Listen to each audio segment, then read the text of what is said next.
Sir நல்லா ஆடுவோம் sir. பயந்து ஓடுறாங்க. தேவதர்ஷன் மேம்லாம் வீட்டுக்கே போயிட்டாங்க. ஆடுறத பார்த்துட்டு போங்க. என்ன இப்படியே ஒரு மாதிரி மனசாட்சியில போறேன். ஹாய் சுதார் கோபி நல்லா இருக்கீங்களா? Super super love you love you.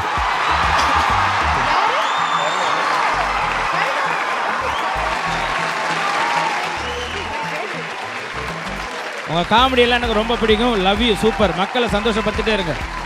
ஏங்க புரியாக்கா டிவியில் பார்க்குறீங்களா? சூப்பர். அப்போ அவார்டையும் டிவியில் வாங்க வேண்டியது தானே? சரி ஐயோ சாரி ஃப்ளைட் டைம் ஆச்சு. சாரி.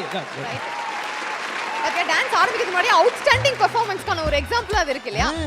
ஆனா ஆரம்பிக்கிறதுக்கு முன்னாடியே 3 பேர் அனுப்புறீங்கன்னா ஆடிட்டீங்கன்னா பிரிச்சிடுவோம். என்ன பாட்டு காடவ? ஓ இஷ்டம். நீங்க எந்த பாட்டு சொல்றீங்களோ போட சொல்லுவோம். என்ன பாட்டு வேணா போடுங்க. இது ஓகேவா? நான் ரெடி தான் வரவா? நான் ரெடி தான் வரவா? அண்ணன் நான் இறங்கி வரவா? தெல் கொடுக்கும் சிங்கத்தை சீண்டாதப்பா. எவதடுத்து ஏறுட்டு மாறாதப்பா.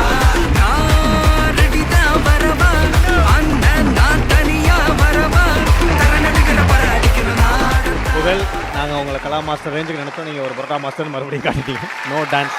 டான்ஸ் உண்மையிலே நாங்கள் வந்து உண்மையிலே இது ரிஹர்சல் பண்ணல. Okay yes super.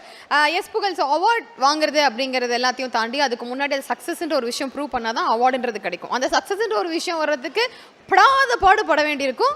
You know that. நிறைய விஷயங்கள் ஸ்ட்ரகிள்ஸ் வந்து தாண்டியும் வந்திருக்கீங்க. ஸோ அதில் எந்த ஒரு விஷயம் இவ்வளோ சேலஞ்சிங்காக இருந்தது பட் இதை தாண்டி இன்னைக்கு இந்த இடத்துல நிற்கிறது எனக்கு சந்தோஷமா இருக்கு அப்படின்னு நினைக்கிற ஒரு விஷயம் ஏதாவது திரும்ப அந்த ஸ்டேஜில் சொல்லணும்னு ஆசைப்படுறீங்களா? இல்லை அப்படி இல்லை. இப்போ வரையுமே எல்லாருமே கஷ்டப்பட்டுட்டு தான் இருக்காங்க. நான் எல்லா மேடையிலையும் எல்லா இடத்துலையும் சொல்கிறது அதுதான். இப்போ நிறைய வந்து இப்போ இந்த கமெண்ட்ஸ்லாம் வருது இல்லையா?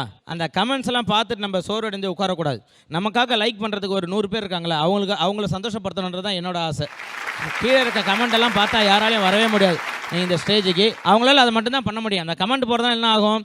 அதை பார்த்து நம்ம சேடாக முடியும். மற்றபடி வேறு எதுவுமே நம்மளை பண்ணவே முடியாது. நம்ம போயிட்டே இருக்கணும். அதெல்லாம் பார்க்கவே கூடாது. நம்மளை லைக் பண்ணுறவங்களும் நம்ம சந்தோஷத்தை கொடுத்துட்டு போகணும். அது மட்டும்தான் என்னோடதாக இருக்குது. அதுதான் எதில் நம்ம வந்து தோக்கணும்னு நினைக்குமோ அதை வந்து நம்ம ஜெயிக்கணுன்ட்டு அதை போராடணும். அவ்வளோதான். மற்றபடி வேறு எதுவும் இல்லை. போயிட்டே இருப்போம் ஜாலியாக. ஸோ லைஃப்பில் நிறைய ஹாப்பினஸ் வர மாதிரி இன்னொரு புது ஹாப்பினஸ்னா ரித்தன்யா பாப்பா இல்லையா உங்களுடைய குழந்தை.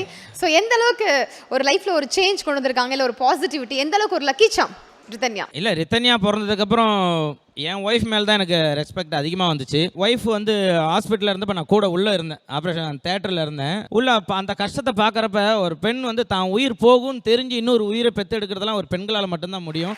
அது என் பொண்ணு பிறந்ததுக்கப்புறம் தான் எனக்கு தெரிஞ்சுது.